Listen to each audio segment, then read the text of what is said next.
Welcome to Law Easy. My name is Marty Shenkman, and I'm joined by Richard Harris, an insurance consultant, and we're going to talk about a topic that's really critically important for a lot of consumers, and that is what to do about existing life insurance policies. Just to set it up, you may have bought, and hopefully in an insurance trust, a life insurance policy many years ago. Made sense. Maybe the intent was to pay for an estate tax.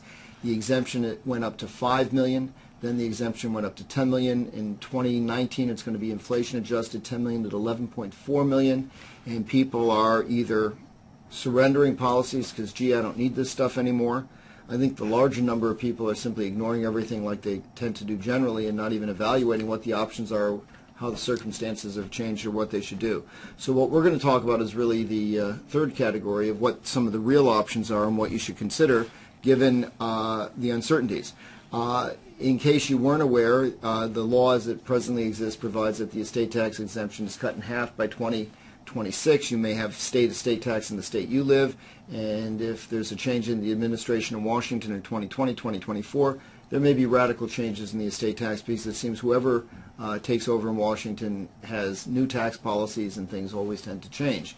Richard, what should people really be looking at? We're going to just take for granted that ignoring it and doing nothing makes no sense, and just cashing a policy in without thinking doesn't tend to make a lot more sense either. What are some of the real analysis, what are some of the real thoughts that people should be going through? Well, the first thing is, what is the reason that you bought the policy in the first place? And is there a reason? Evaluate that again. Life yes. is different. And if you bought it 10 years ago, your kids may be adult, they may be working, you may not need the coverage for why you bought it. But that doesn't mean get rid of it. No, it doesn't mean get rid of it. But that's a place to begin. The next is look at the policy and projected performance of the policy under various scenarios to see if it is something worth keeping in and of itself. We have some other clips with Bill Boersma where we go through in some much more detail how to evaluate a policy, its performance, and so on. So we're not going to do too much of that, but elaborate a little, though, why that's so important. Well, the interest rate market and the investment market change, and for everybody that has been riding the roller coaster going up and up and up of the stock market, they're starting to see the other side of how the roller coaster works. And where insurance is a more stable investment from an investment point of view.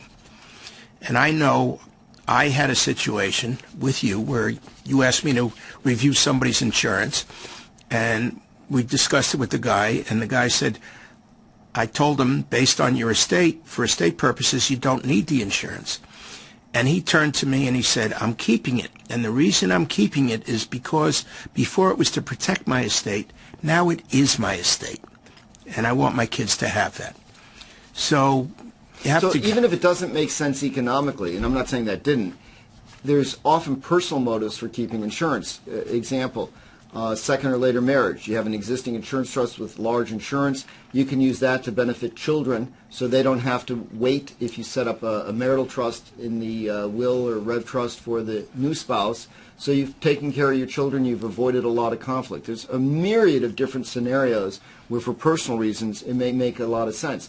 But what a lot of those scenarios imply or require, and it's too often not done, is revising the plan that, for example, the insurance trust, or how the insurance is held, or how it's financed, or when it's paid for. So you really want to revisit everything. Yes. Talk a little more about the investment aspect and why, even if you bought insurance, for example, to pay an estate tax, and the estate tax may not apply, but who knows, some of the other uses that people may want to put it to. Well, for some, it allows them to take more risk in investing, meaning that they know that even if it doesn't work out, their children or their heirs or whoever the beneficiaries are still going to be provided for regardless of what happens with their investments. Meaning more risk in non-insurance assets because the insurance is the ballast for preserving an estate. Exactly. Exactly. You mentioned in another video clip a 1035 exchange. Maybe that's something that should be looked at in the context of what to do with an existing policy to get more options? It is. There are several. One is if you bought it and you think you don't need it today because of the estate tax exemption. Be aware that the exemption is scheduled to be cut back to the old rate in 2026 if nothing is done.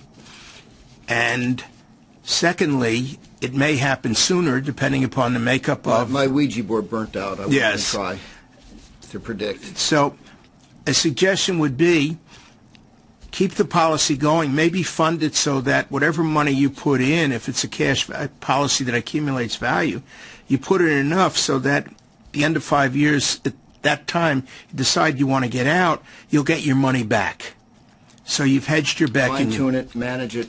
Exactly. Let me give another example.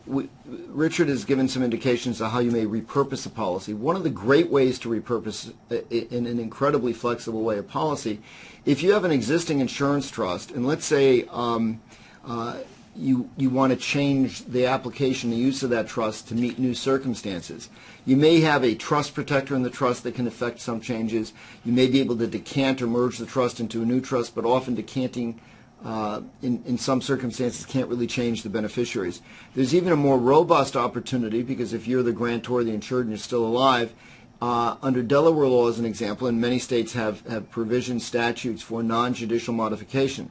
The Delaware statute is incredibly robust, and you can do a non-judicial modification and get either an agreement or a I forgot the term of art, but you don't object, a non-objection from the trustees, the fiduciaries, the beneficiaries, the grantors, which is probably you who set it up, and you could virtually change any term in that trust. There may be tax consequences, but there is almost no limit in some cases as to how you can remold that plan to use a good policy that still exists.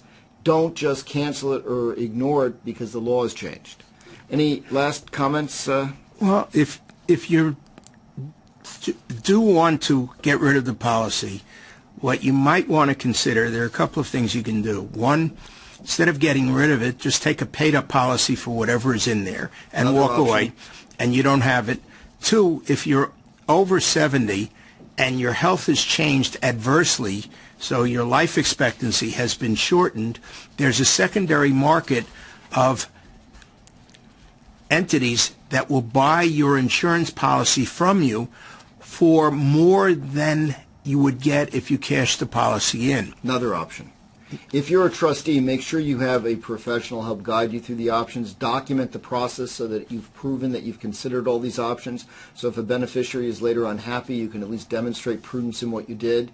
Bear in mind also, because I've seen people miss this, where they've cashed in or sold a policy, not even looking at the trust that owns the policy and then realizing, oh, my spouse can't get that money. That's only for the kids or the grandkids, and they're kind of disappointed. So look at the big picture before you go ahead.